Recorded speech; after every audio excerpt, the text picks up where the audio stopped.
Hello, everyone. My name is Ivory, and I'm the founder of White Glove Marketing. We provide white glove concierge for hyper targeted marketing and lead generation. All of that so you do not have to waste your time. We do this with our Triple E qualification process, which starts with figuring out your ideal customer profile alongside also creating a buyer persona for them, which then feeds into creating the right messaging and finding them in the right marketing channel. And then when we finally meet with them, ahead of time, we pre-screen them to disqualify or qualify so that we are only booking you the top 20% of opportunities.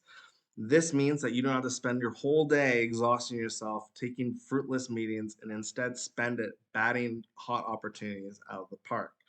When you have more time, this means that you can spend more time uh, researching and understanding the needs of the person in front of you so that they can feel like you actually care and they're not just a number and they end up converting.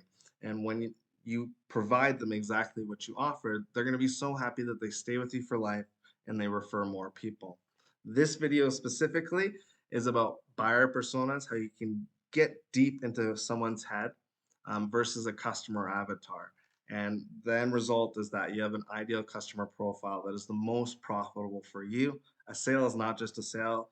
When you have a ton of crap leads in your pipeline, not only are you wasting your time sorting through them, but you're also going to close many of them who, because they're not the perfect customer for you, they're going to churn out, cause more operational drag.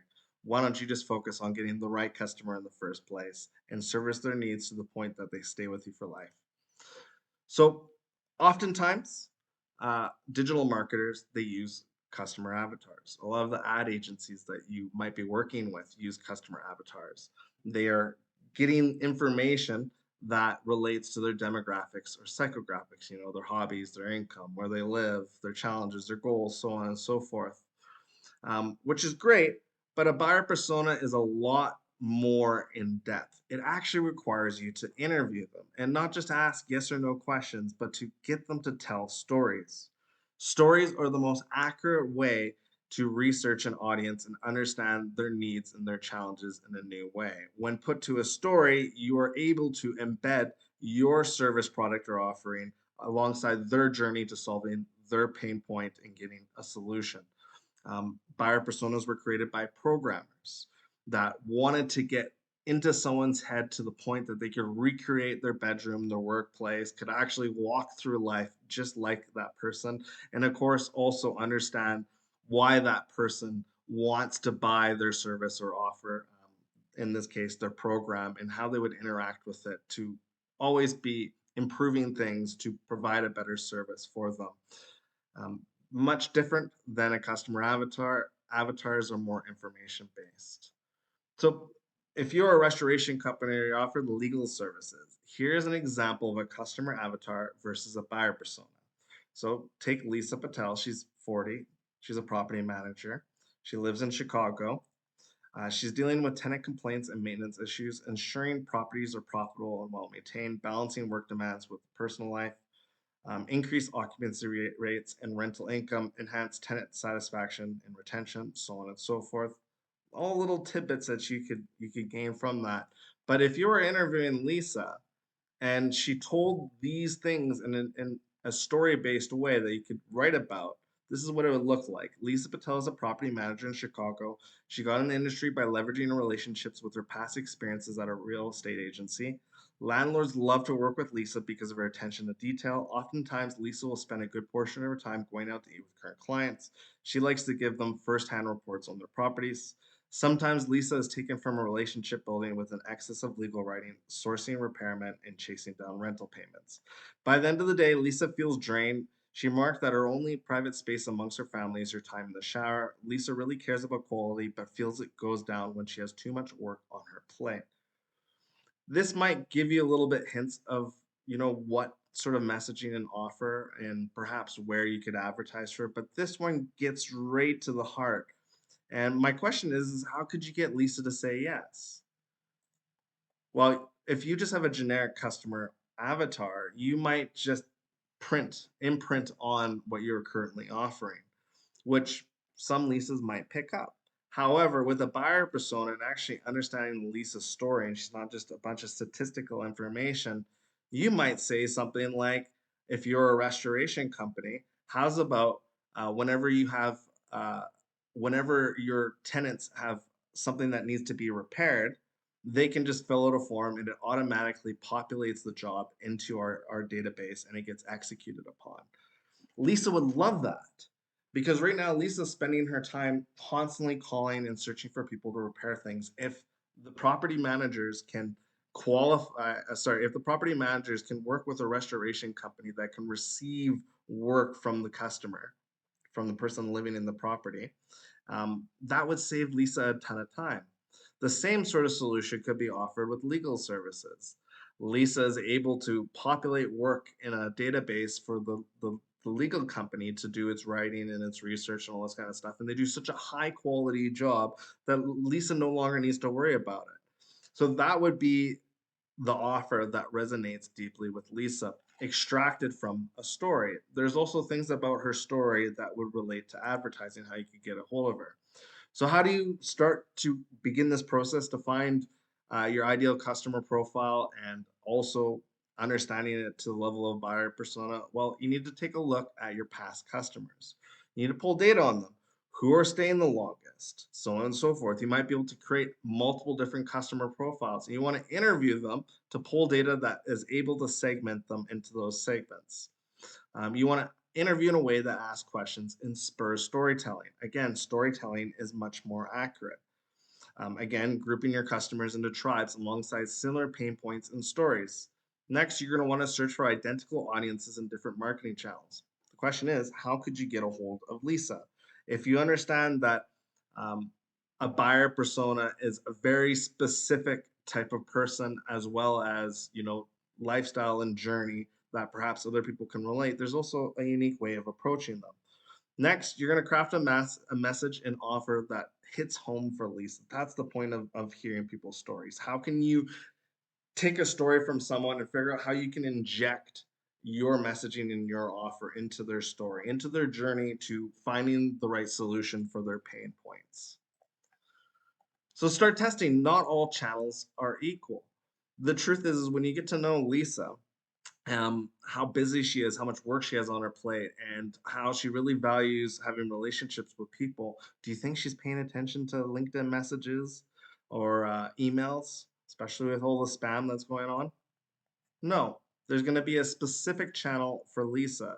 And any advertising company that says, oh, yeah, well, we have past customers in the restoration or legal space that are doing well with legal and doing well with Google Ads. That may be true, but if they are doing that for multiple clients, this means that multiple clients are also competing in that same space and also probably for a more generic customer. By having a very specific buyer profile, buyer persona, you're able to get deep into Lisa's life to figure out how could you inject yourself in there and what thing could you say that would absolutely make her say yes. Let's talk about that. How to get hold of Lisa. So, traditional advertising, LinkedIn. Well, Lisa probably only uses it for prospecting. She is so busy, she has so much on her plate. Google Ads, yes, she is searching for opportunities here, but it is also saturated with other companies that are trying to reach her in the same way. Phone, she's never around. Email, it's filled with spam. Facebook ads, she's probably not even paying attention to her Facebook.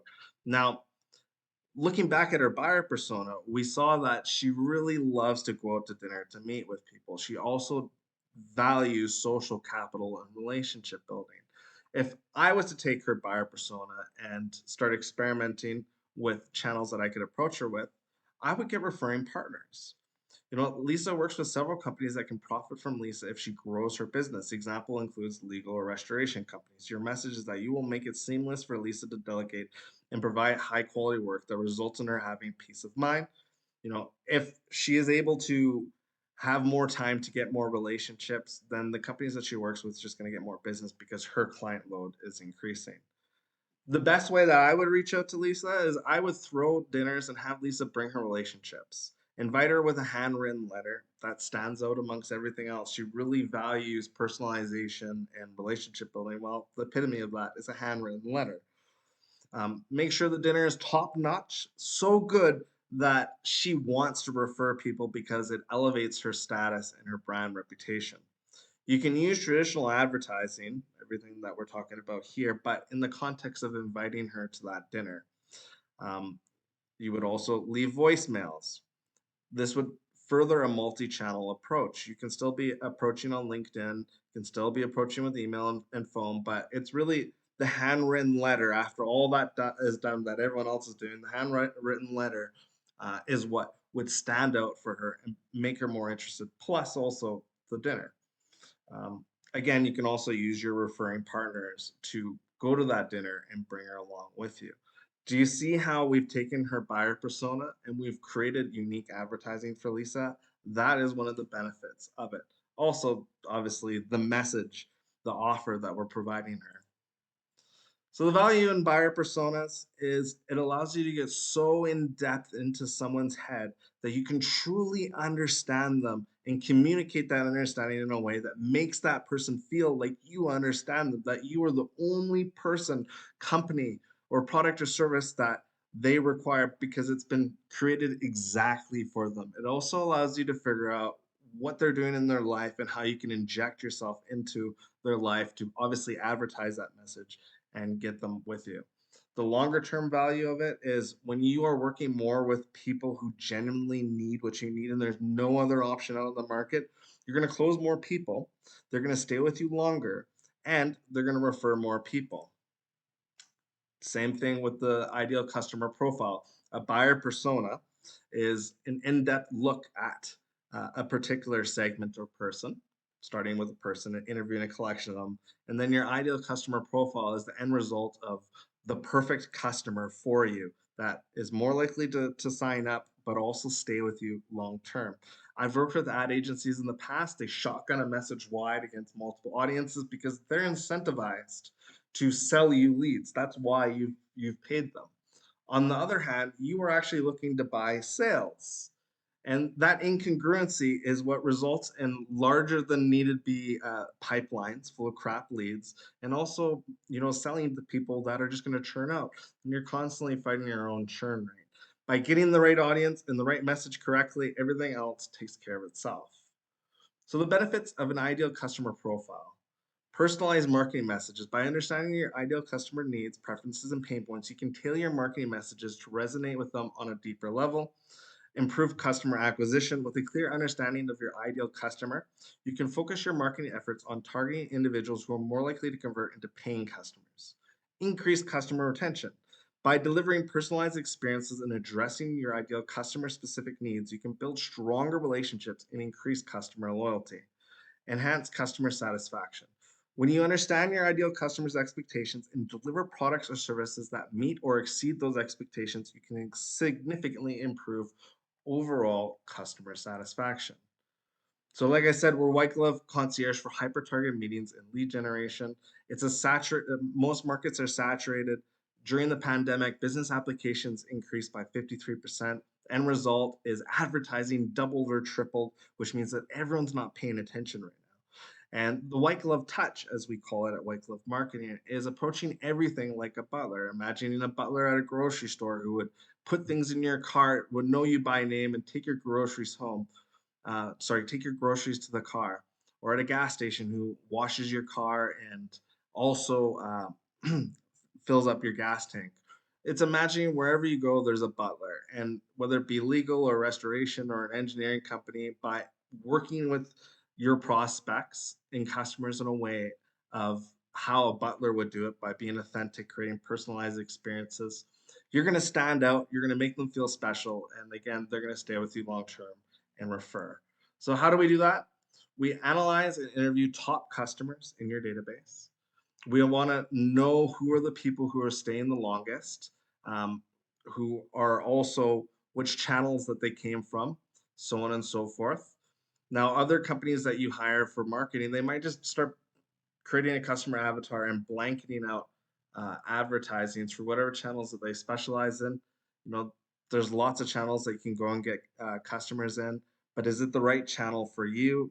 And the right channel for you is the channel that you can be the most authentic with, that has the least amount of saturation, then obviously your ideal customer profile participates in that channel. Step two is we're going to research other audiences and we're going to start testing that advertising in multiple channels. That could be LinkedIn, that could be Facebook ads, that could be Google ads, that could be phone calls, that could be handwritten letters, that could be several different things. We are not just going to stick to one channel. We will test multiple channels to see how it performs, but we want to find the perfect channel. And the perfect channel is the channel that costs the least. It's the one that has the most amount of your customers in. It's also the channel that um, best matches the business that you are selling to. And then step three is our outreach and triple qualification. By getting that right audience and that right message. We've talked about the audience, but the message is if you had 100 people sitting in front of you and you gave this one message that only the people who really resonate with that message would come to the front, that is perfect messaging. Now, a lot of companies will advertise a message to 100 people, try and get as many of those 100 people to come up to them, which includes a bunch of people that might not necessarily actually need what you need. By making it very precise, you're able to only pull to the surface the people who need what you have to offer. And then the final piece of qualification is actually meeting with them on Zoom or phone call to get to know them, inspire them more to your offering, but also disqualify them so that we can only offer you the top 20% of opportunities, which we book into your calendar with context so you understand who you're speaking with. We also provide a video of that meeting or a call recording, not only for you to do further research, but also hold us accountable because we truly only want to book meetings with people who are most likely to close. I worked with a client in the past, very recently. He had a ton of meetings throughout his week. He had a lower conversion rate, and what we did is we started hyper qualifying in those qualifying meetings, and we booked him a smaller portion of meetings, but 90% of them closed, and it worked well for him, saved him time and energy. And then step five, we debrief and scale. It's not just that we're selling you leads. We want to sell you sales. And in order to do that, we need to know which people you met with and which people closed and which people, were a bit off target. So we can take that data to improve our processes and approach and messaging and audiences. So that when we figure out exactly who the perfect customer is and the perfect message and the perfect marketing channels, we can go and scale that. We can 10x that. We 10x success. So if this interests you, you can book a time to speak with me. I would love to learn about your business and see how we could help you with by applying the white glove touch and potentially handling all of your marketing. Shoot me an email at ivory@whiteglovemarketing.services. Thank you very much.